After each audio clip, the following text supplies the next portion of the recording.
Coming up on Oakdale Update, we're going to interview Senator Susan Kent and Representative JoAnn Ward to get their thoughts on the latest legislative session. And we'll give you a list of some upcoming events. Stay tuned. Oakdale Update is straight ahead.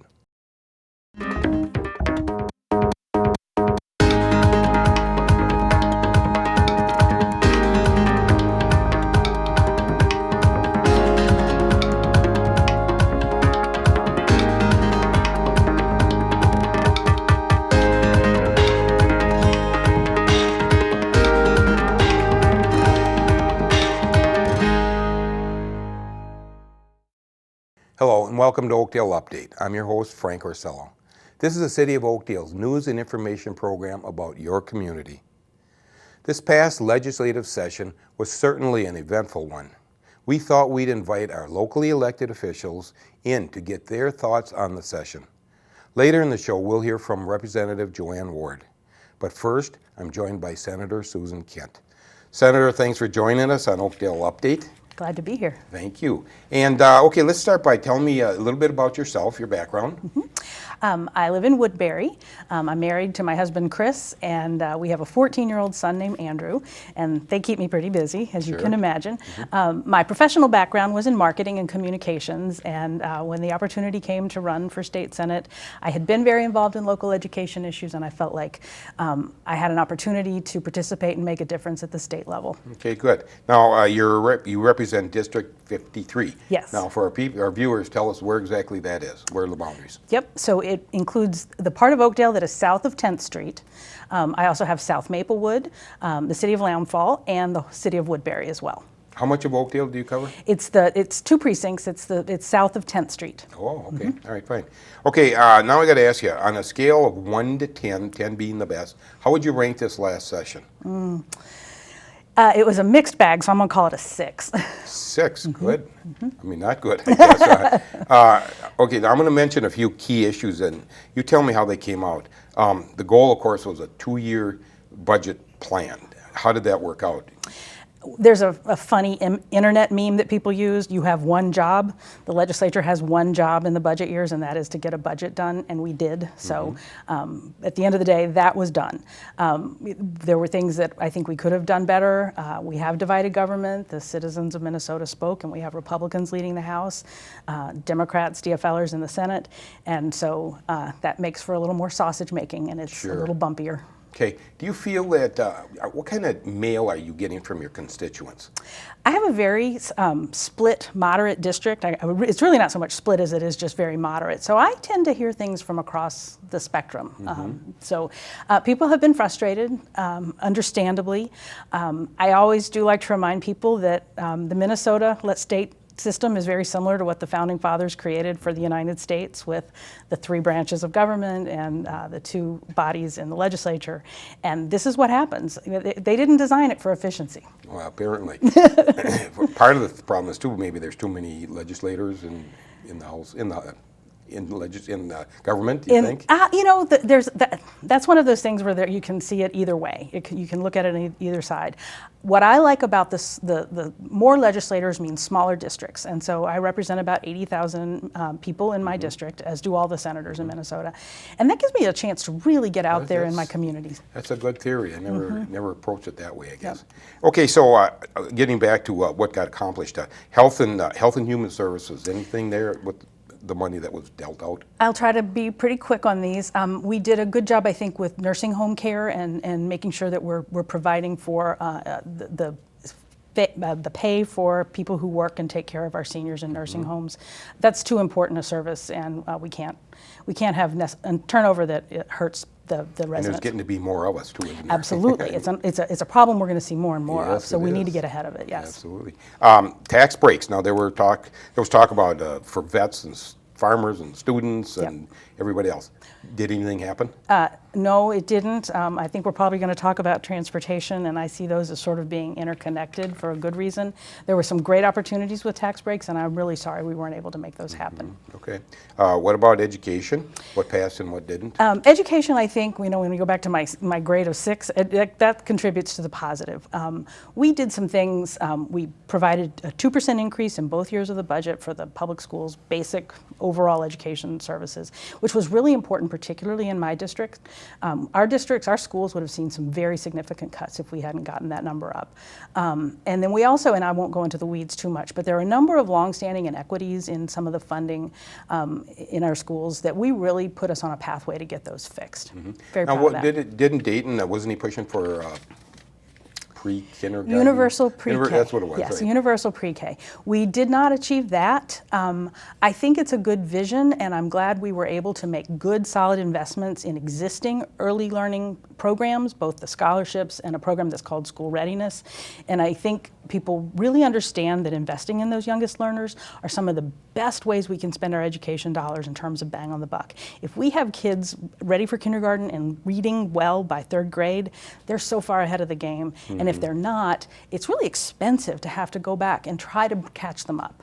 I have a very good friend who was a grade school, kindergarten, 1st grade, and she said too, sometimes kids come to school so ill-prepared. Yeah. But that program could work, couldn't it? That's right. It really could. And it's just a matter on how we get there. But everybody recognizes that when kids, because all kids are affected if there are kids in the classroom that aren't ready, because that means a teacher's having to spend all their attention, catching up some kids, and they're holding back some of the other ones. All right, let's talk about transportation. And 2 things I want to mention. We can all agree that our roads and bridges are coming close to the end. Was any money allocated for repairing this? A very little bit of money was in the final bill. We essentially did what's called a lights on bill, which just keeps things going at the level that they're going, and we did have some highway bonding funds that were included. That is my source of greatest frustration. I'm the vice chair of the Transportation and Public Safety Committee in the Senate, and I've been a very strong and outspoken advocate on this issue since I was elected. The Senate has now a couple of times passed an aggressive transportation plan that would take care of our roads and bridges, and it's important.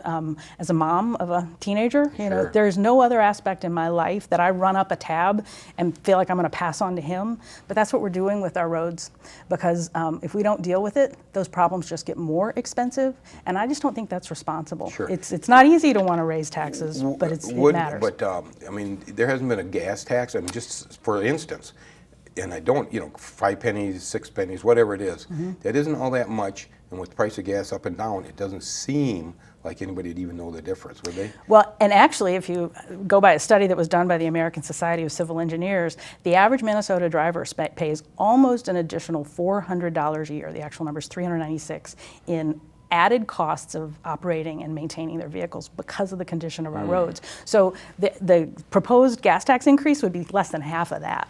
Something as simple as that, why didn't that get through? What happened? Because it's much easier to say no new taxes, and that's what gets heard, no new taxes. Or we have a surplus, so we should use that money.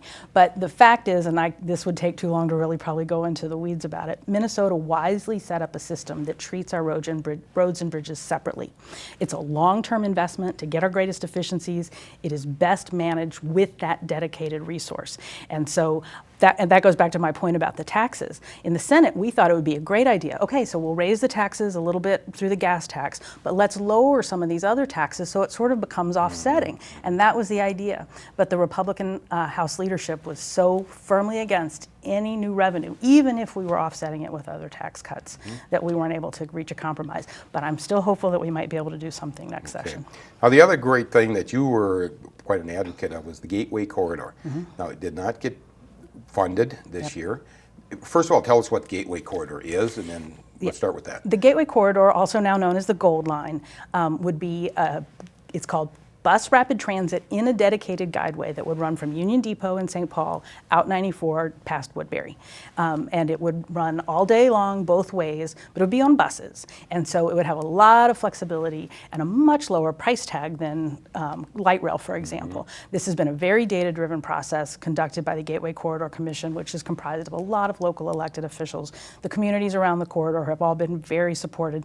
There's been great bipartisan support, both my representatives, JoAnn Ward and Kelly Fenton, a Democrat and a Republican, and Senator Karen Housley and Lake Elmo, also very strong supporters and advocates. And so it was very disappointing.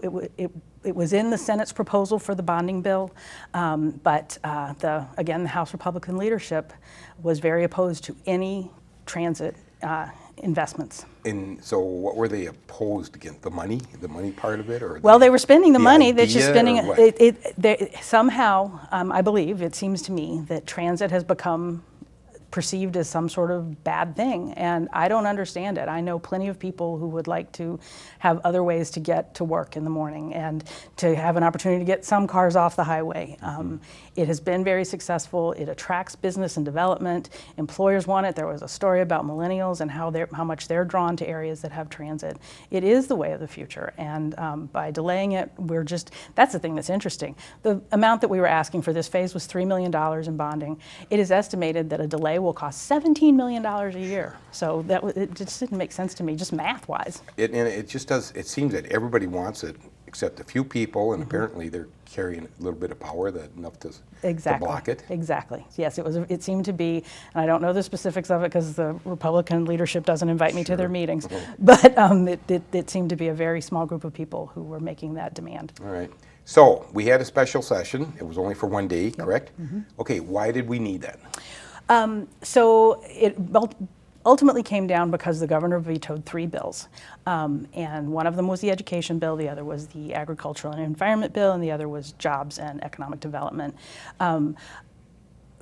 Again, it goes back to you had one job, the legislature got our bills passed. This is one in education where I'm really glad the governor did dig in and exercise his right as the executive branch to say, no, this isn't good enough, because we did increase our commitment to education, and that means fewer cuts and much better support for our students. So I was really pleased that worked out the way it did. A lot of the frustration came on the other 2 bills, and a lot of it surrounded some environmental issues. We've recently had the wildfire smoke from Canada coming into Minnesota. Yep.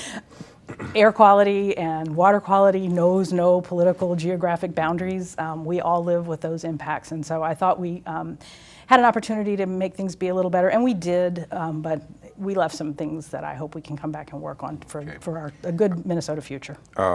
Okay, I'm going to have to ask you, what's going to happen next year, next session?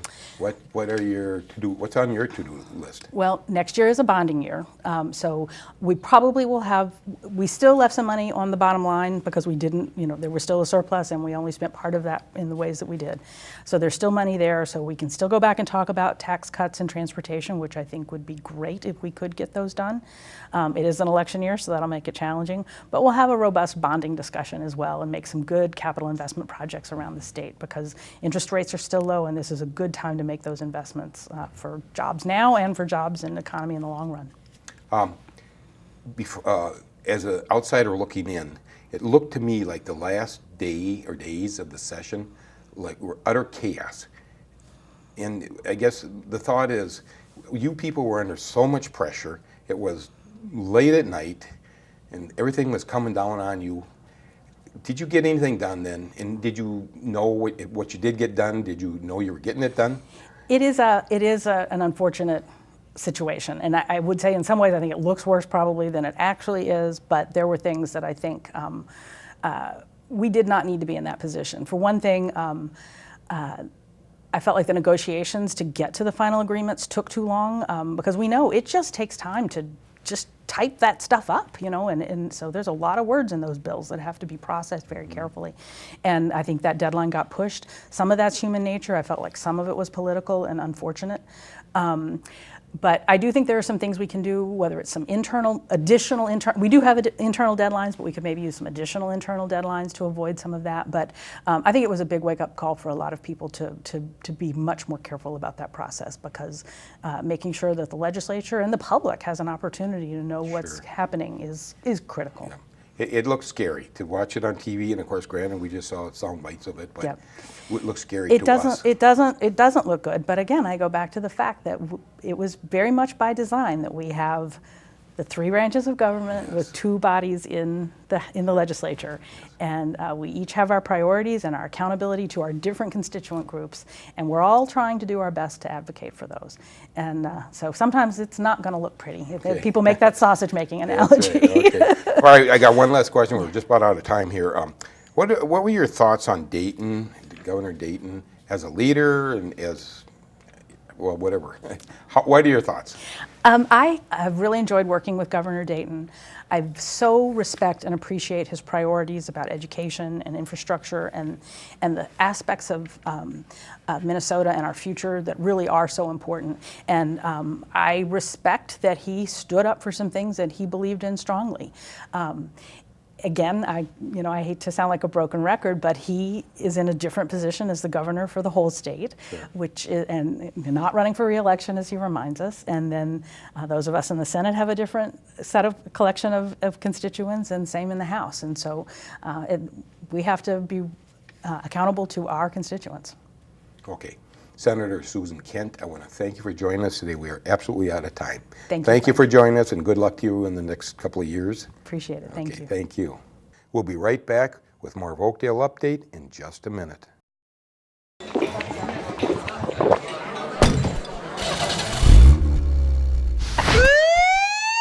Extra DWI enforcement is now being served on Minnesota roads.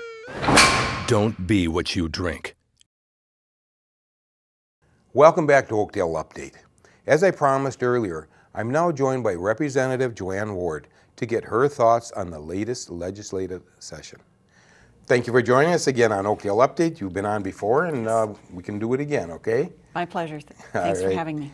Okay, let's start it out as usual. Tell me about yourself, your background. Okay, I'm originally from Kansas, so bringing a different perspective in a lot of ways. But I was a former teacher, and I had business, and then I was executive director of a nonprofit in restorative justice. Okay. Elder care, caregiver for my in-laws, and so I've kind of covered the spectrum over all these years. Sure. Now, your district is 53A. Yes. Now, for our viewers, tell us where exactly that is. What are the boundaries? Okay. Northwest part of Woodbury, southern Oakdale from 10th Street down, and Maplewood, South Maplewood, and Landfall.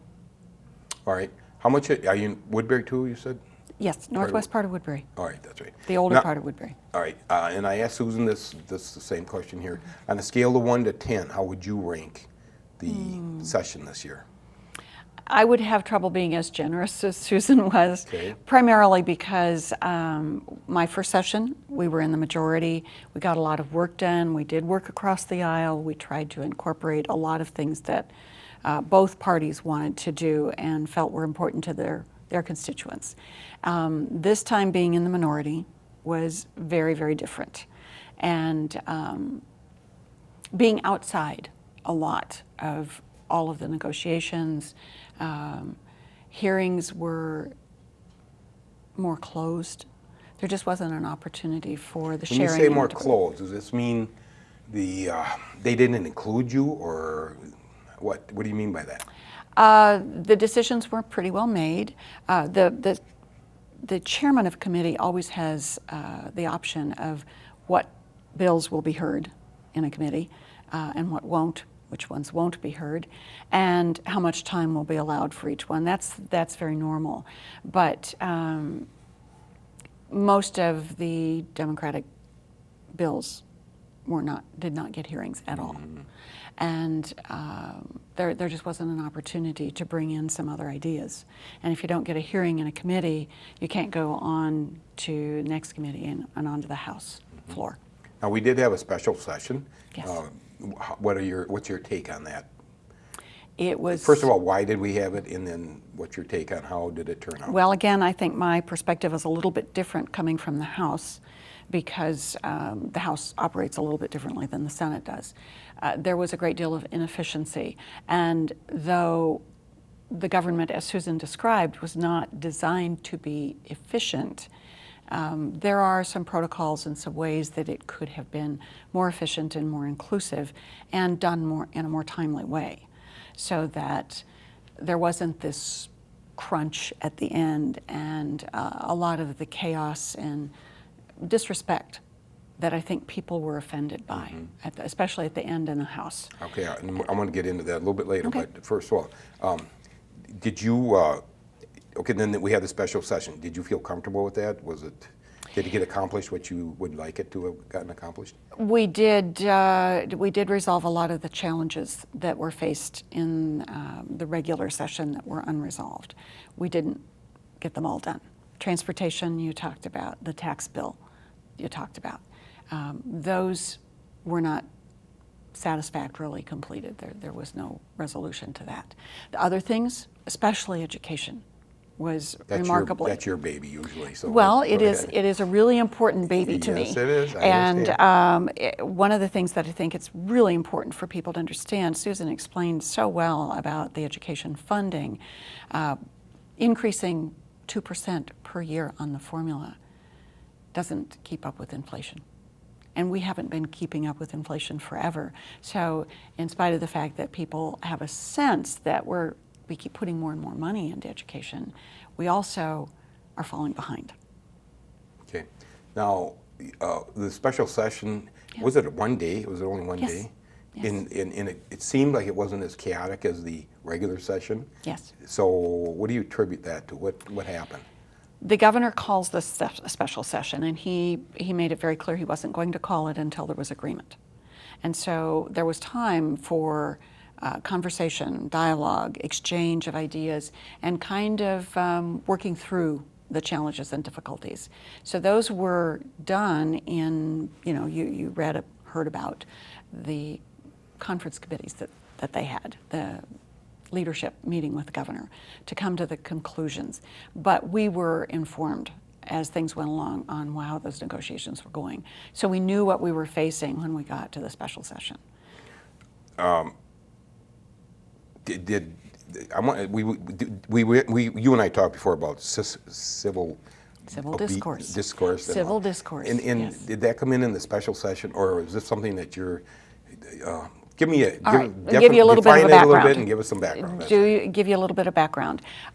University of Minnesota has a department on relationships and organizations working together. And so people can go and be trained, whether they're from the outside or students who want to work in fields where they want people to be able to be more efficient and more effective in their work. And when I heard about the civil discourse work through the National Organization of State Legislatures, Okay. I thought, that comes out of the University of Arizona.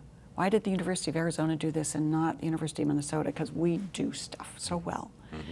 Turns out that the University of Arizona also has a similar department at their university. And when Gabby Giffords was shot, they said, we have to do something.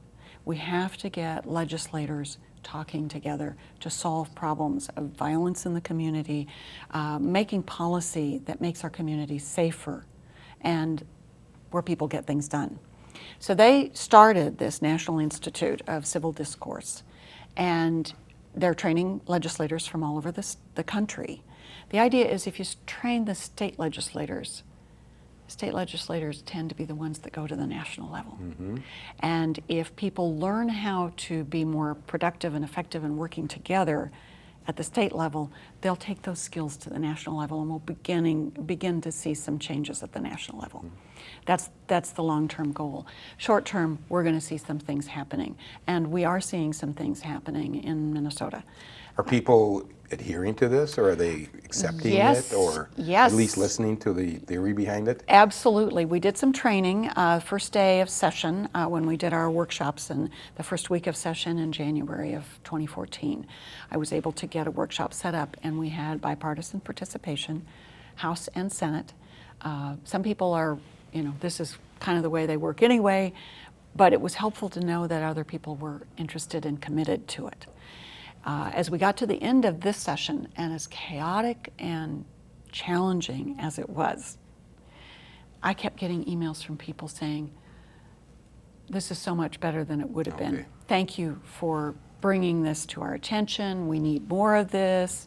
I got lots of directions like, you need to talk to so-and-so, and I'm sure that as the public learns about this opportunity for civil discourse, I'll hear more from them about that. But when we're door knocking, when we're in parades, when we're at public booths, people say, please work together. Jeez. And it's really just something that we should be doing anyway, right? We should. Everybody should. We should. We should all have those skills, and we should be using them. And it helps policymakers, it helps legislators, gives them the permission to step away from the politics and the rhetoric and say, you're a human being.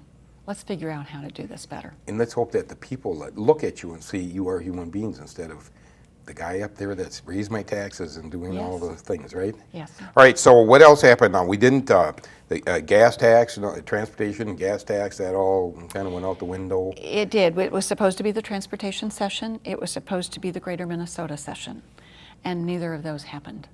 And because we didn't have a tax bill, we didn't do anything for our veterans either. Because all of the things that would have required any funding were in the tax bill. So there were a lot of things that were missed. It was a very, very disappointing time and very frustrating. Okay, I see why you gave it the rating you gave it then, huh? Yeah. Well, I didn't give you a number, but it wouldn't be as high as Susan's. Yeah, that's too bad. Too frustrating. Yes. Now tell me some of the things that did get done that you're happy about. Principally the education funding. That really went through beautifully. There were some wonderful things in terms of public safety. Increasing safety for children, domestic violence, some pieces that moved along. And I think what I'm most happy about is that there were a lot of things that were brought up, and I know there will be more brought up next session for the first time, but some things that just get moved along. Sometimes an idea takes hearing again, and for people to kind of get used to a different way of thinking about a way to do something. So I'm most happy that we had some conversations that will move further. Physical education in schools, for one. We're going to have to do some things to keep kids moving. It just helps them be whole people, and it does increase the brain activity, so they actually learn better. And we do see a little bit more obesity in little kids too. Oh, yes, we do. We need to do some things on protecting our water. We need to protect our pollinators. We take a lot of pride in Minnesota in our environment, and we need to do some more work to protect those things. Okay. So having said that, we're running out of time here, but the last question is, what do you see for the next session? For you, what do you feel, what are you looking forward to? Well, I have some particular things that I'm working on, some health and human service policy things. I'm working on some education pieces for vocational education, life skills. We talked about that before too. I have quite a laundry list of things that cover quite a spectrum, but I think underlying all of that for me is to promote the civil discourse training and development. Good for you. I think that's probably something very important. It'll cover everything else. Yeah, there you go. All right, Representative JoAnn Ward from 53A, I want to thank you for joining me again on Oakdale Update. Thank you. And It's my pleasure. hopefully we can catch you again either before the session or at the end of the next session. Let's do that. I'd like it a Okay? lot. Thank you. Very good. Thank you. That's all we have time for. For everyone at the City of Oakdale, thanks for watching.